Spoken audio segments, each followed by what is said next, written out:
ತಮ್ಮ ತಮ್ಮ ಹೊಲಗಳಲ್ಲಿ ಕೃಷಿ ಚಟುವಟಿಕೆಯಲ್ಲಿ ಉದಾಹರಣೆಗೆ ಕಳೆ ತೆಗಿಬೇಕಾದ್ರೆ, ಮತ್ತೆ ಬದನೆ ಗಿಡಕ್ಕೆ, ಟೊಮೆಟೊ ಗಿಡಕ್ಕೆ, ಮೆಣಸಿನ ಗಿಡಕ್ಕೆ ಇವಕ್ಕೆಲ್ಲ ನೀರು ಕಟ್ತಿರ್ಬೇಕಾದ್ರೆ, ಆಮೇಲೆ ಬಣವೆದಲ್ಲಿ ಬಂದ್ಬಿಟ್ಟು ಹುಲ್ಲನ್ನ ತಗೋಬೇಕಾದ್ರೆ, ಹೀಗೆ ಕೃಷಿ ಕಾರ್ಯಕ್ರಮಗಳಲ್ಲಿ ಕೃಷಿ ಚಟುವಟಿಕೆಗಳಲ್ಲಿ ತೊಡಗಿರುವಾಗ ಆಕಸ್ಮಿಕವಾಗಿ ಏನಾದ್ರೂ ಹಾವು ಕಚ್ಚಿ ಮರಣ ಹೊಂದಿದ ಸಮಯದಲ್ಲಿ ಆ ರೈತ ಕುಟುಂಬದ ವಾರಸುದಾರರಿಗೆ ಸರ್ಕಾರದ ವತಿಯಿಂದ 2 ಲಕ್ಷಗಳ ಒಂದು ಪರಿಹಾರ ಧನವನ್ನ ನೀಡಲಾಗ್ತಾ ಇದೆ.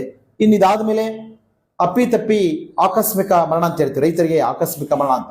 ಈಗ ತೆಂಗಿನಕಾಯಿ ಕೀಳಿ ಕತ್ತಿರ್ತಾರೆ, ಅಡಿಕೆ ಮರದಲ್ಲಿ ಅಡಿಕೆ ಕಾಯಿನ ಕೀಳಿ ಕತ್ತಿರ್ತಾರೆ, ಹಾಗೆಯೇ ಹುಣಸೆ ಮರದಲ್ಲಿ ಹುಣಸೆ ಹಣ್ಣು ಬಳಲಿಕ್ಕೆ ಹತ್ತಿರ್ತಾರೆ.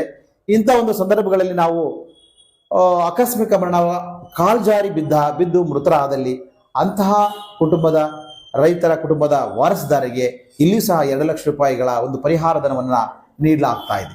ಇನ್ನು ಇದೆಲ್ಲ ಆದ ಮೇಲೆ ಸಾಮಾನ್ಯವಾಗಿ ಬೆಳೆ ಕಟಾವಾದ ಮೇಲೆ ಬರ್ತಕ್ಕಂಥ ಮೇವನ್ನ ಅವರು ಬಣವೆ ಹಾಕೊಂತಾರೆ.